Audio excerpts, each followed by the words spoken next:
is afternoon now. Hi, Brian. Hi, Joey. I didn't get to congratulate you on all the stuff you're doing. I'm proud of you. I can say I remember you win. Would you mind holding that? Just like I can hold it. Okay. All right. Please, because you know me, I talk with my hands, and I hate to. You got it. I'm sorry. I just don't want to. You know me, huh? Hey, everybody. We got lots more here today. Good job. Jackie, can you talk loud too? That traffic is. Welcome. We are 3.5 days into this election. It is spectacular. We are having more voters than we've had in the past since I've been here. And you know, that's a long time. Today when I walked out, we already have a 14.3% turnout. Like, that's amazing. That in 3.5 days, we've had as many people vote as we have in some of our city and school elections and in our amendment elections. So this is just the best. We have had so far today 25,482 people by the halfway point of today. So this day will be bigger than yesterday, which was bigger than the day before. And so we are thrilled with that.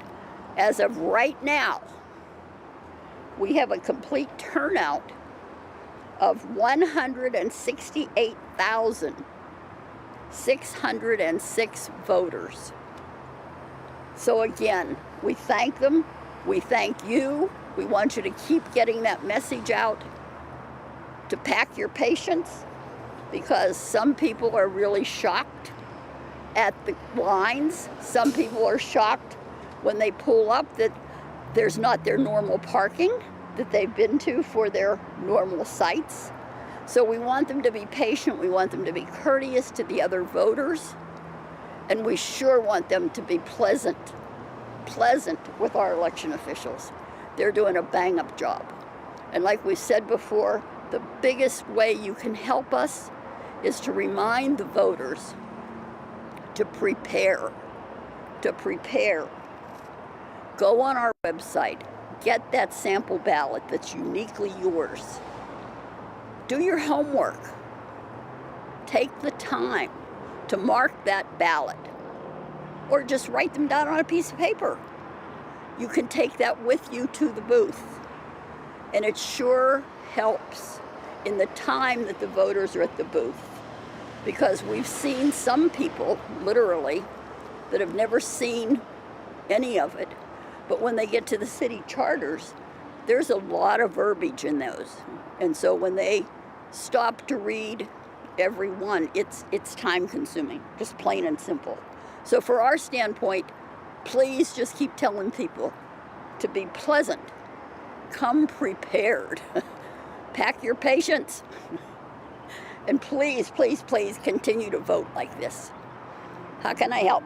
Jackie, can you remind us what voters can and can't wear or say in line? I took it was a Trump shirt and talk about any of the reports of turtles around. Thanks, Brian. I mean, that's very true. We understand this is an exciting election. It's a partisan election. But as always, you cannot take any campaign, we call it paraphernalia, okay? Whether it's a shirt or a hat or a button or, you know, any kind of, what's that new word, swag, that has a campaign on it, that may not be visible within the 100-foot mark. But again, we've seen it before. So some of our judges will take jackets with them, and they'll ask somebody to cover it. Some of them, if they don't have it, they're going to ask the voters to step out of line, either go to the restroom, turn it inside out, and if all else fails, you may see some voters that aren't happy, but the judges will tape a sample ballot to the front of their shirt. Now, everybody knows that they must have a campaign shirt on underneath that sample ballot, because that's not normal. But again, it helps. We need to remain within the law so that no one's intimidated and everyone can come and vote freely. Does that happen this election? Has somebody had to put a sample? Oh, yeah. you had a ballpark? How many people? Again, I don't know a number. I just know the judges that call me that are very frustrated because it turned argumentative, and we can see that. So I know, if I know I've heard from 4 judges, there's probably 40 out there that didn't call. So that's sort of how we're gauging things.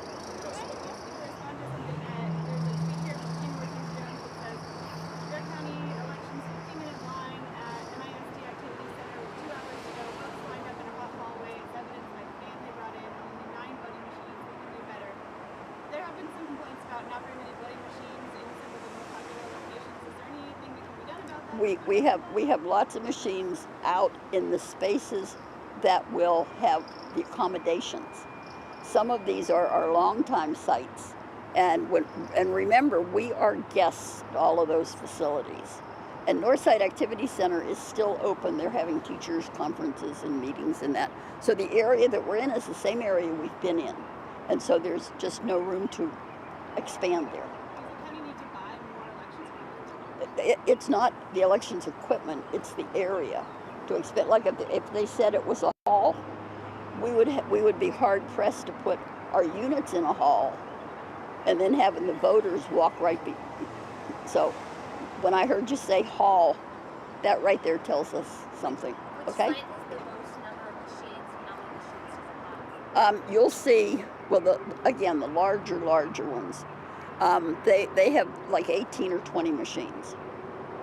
And so that keeps the lines moving, but there's still lines. Can you describe where your busiest locations are, and maybe where the slowest ones are, if there is such a thing? Oh, that's cute, yes. Our busiest ones, and as a matter of fact, for years and years and years, every one of you could name our busiest site, Brook Hollow. Well, they're now number 2. They've dropped one because Northwest Vista College, the site that is out by the Alamo Ranch expansion, they are now our number 1 site for attendance. And then we have, some of our, as you said, Brian, the slower sites. They're not quite slow, but whether it be a Macedonia church, whether it be a South Side admin building, East Central, Somerset, those are the ones that are a little bit slower. So drive down there and go faster. That's what we're telling people. I mean, that would help tremendously.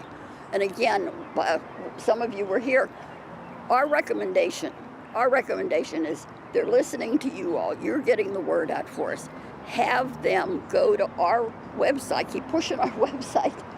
But the last thing we do when we leave here at night is we post the numbers of every site and how many people voted there.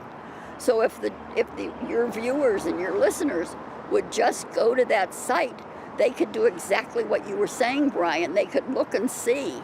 Look, this one had 1,500 people. Look, this one had 300. I just think that would behoove everybody.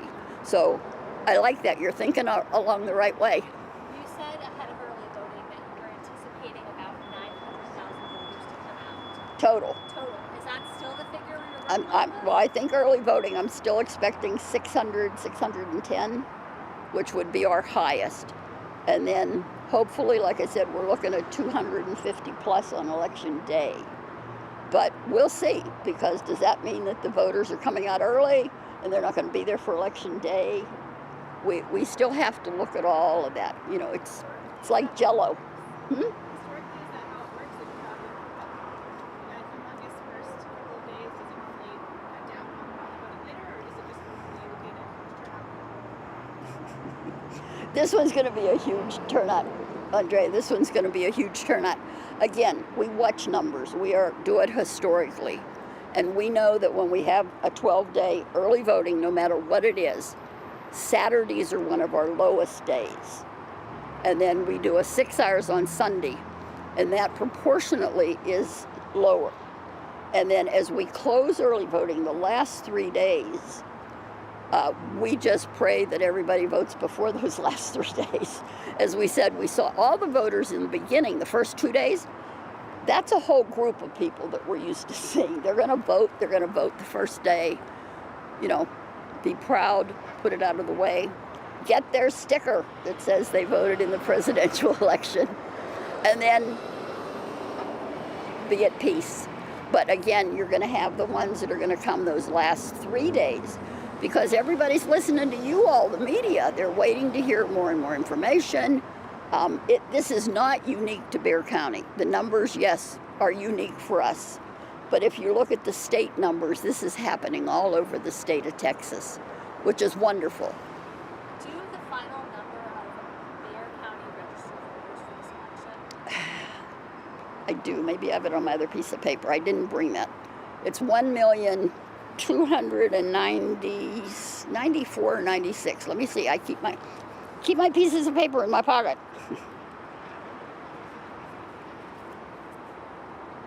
No, I don't have it. But you can get it off our website. Where is it on the website? It's posted on the website. It's in one of those reports. If not, email me and I'll send it to you. There's another reminder to voters too. We cannot talk about their political preferences in line. Correct. And I mean, people are trying. And again, we have these rules to protect everyone. But I understand, like every one of you have understand, that if somebody's going to stand in line for a half hour or an hour, they're going to be talking to the people around them. I mean, I can't imagine that they're standing in line being stoic.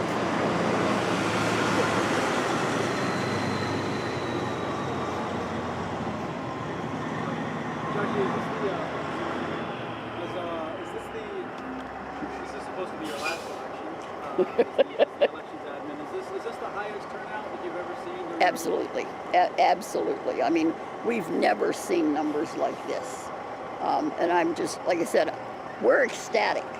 Our judges are doing such a fantastic job out there.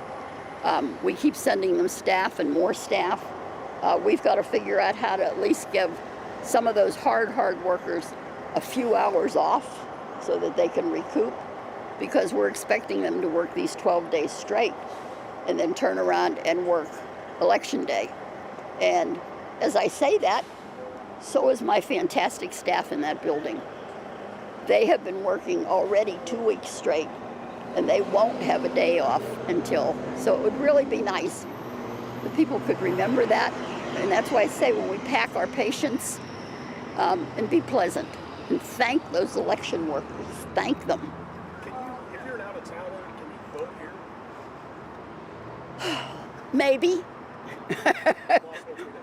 That's a hard one. We do have what's referred to as a limited ballot, and that is for our Texas voter that are registered in other counties in Texas. And if they've moved here in the last 6 months or whatever, and the last thing they didn't do was put their address here, didn't change it on our records. So they're eligible to come here, only this site. And they walk in the front door, and we have staff there to help them. We have to verify that they're an active voter registered in, pick a county, Dallas, Harris, any. And if that's there and we can confirm, then they get a piece of paper. And what it does in reality is it cancels their registration in that older county, and we register them immediately here.